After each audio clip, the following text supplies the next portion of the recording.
So against creativity, our sideboarding is fairly straightforward.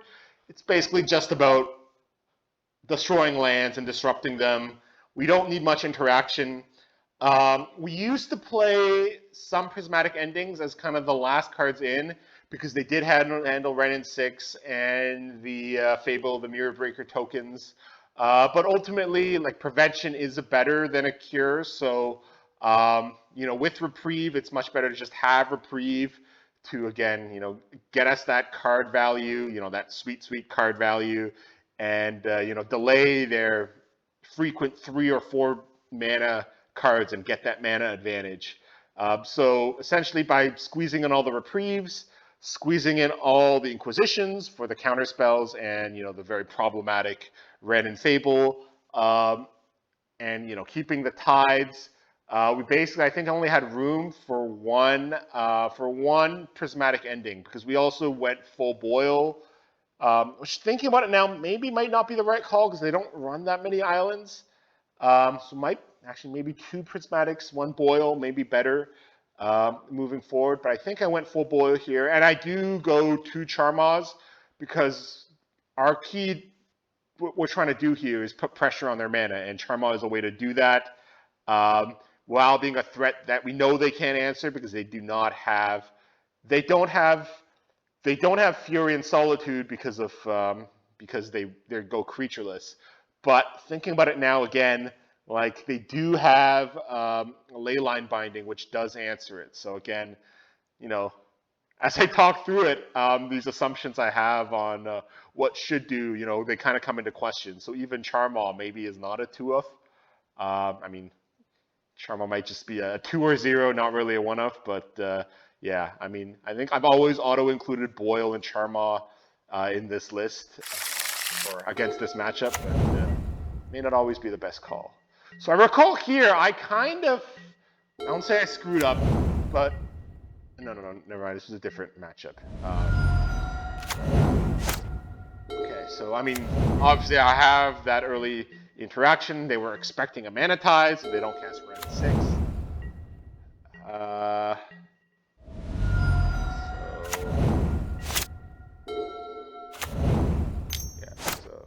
They do the Red and 6. Yeah, here's where Reprieve is good, because I couldn't Mana Tide it, but I do stop it from being cast.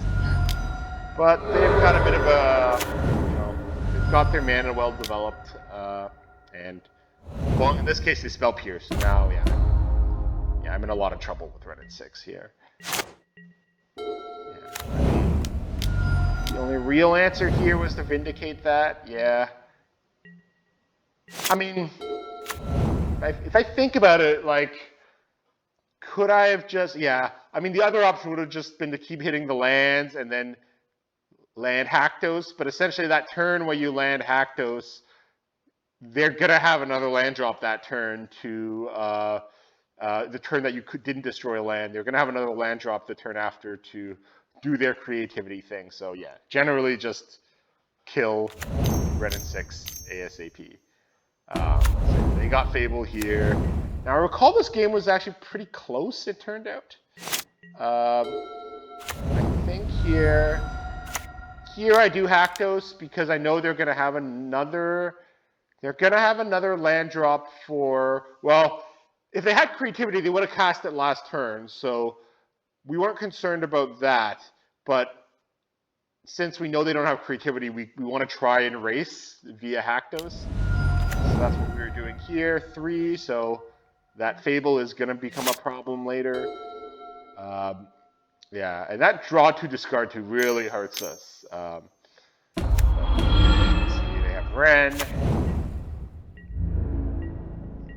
But Haktos, yeah, it's it's a great defensive and offensive card. So as I think about, well, let's see what I actually did here. So I attacked first. Okay, so let me, so I think the thinking here was that, again, this might have been a misplay. So the reason why I didn't Thoughts of Ruin was because,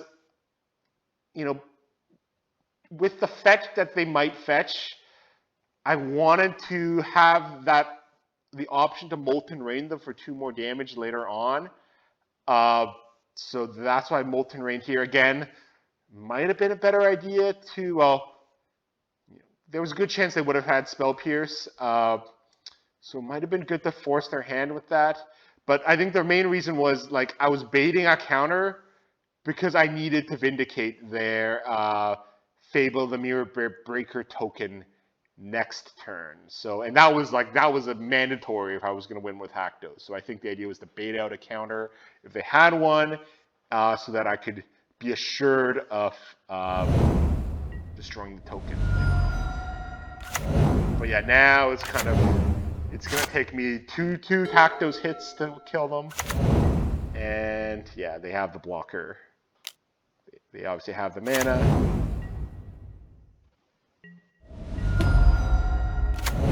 Yeah, so again,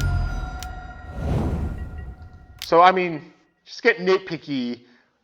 Why I don't know. I played that on tap just in fear of another Spell Pierce, though I was putting myself in danger because I think they could have fetched they could have fetched another dwarf, and then if they had another red and 6, they could have pinged me twice and had an exact lethal. So I was putting myself in danger there, but I think the Spell Pierce hedging was worth it. As it turns out, I don't know if they were slow rolling me, but as it turns out, it didn't matter because they had a. I mean, they're getting really greedy with those creativities, but yeah, they had the creativity to overkill me. But yeah, it's always good to try and hide there in that situation in case they forget about their treasures. But no, that wasn't going to happen there. So yeah, that ends things there. But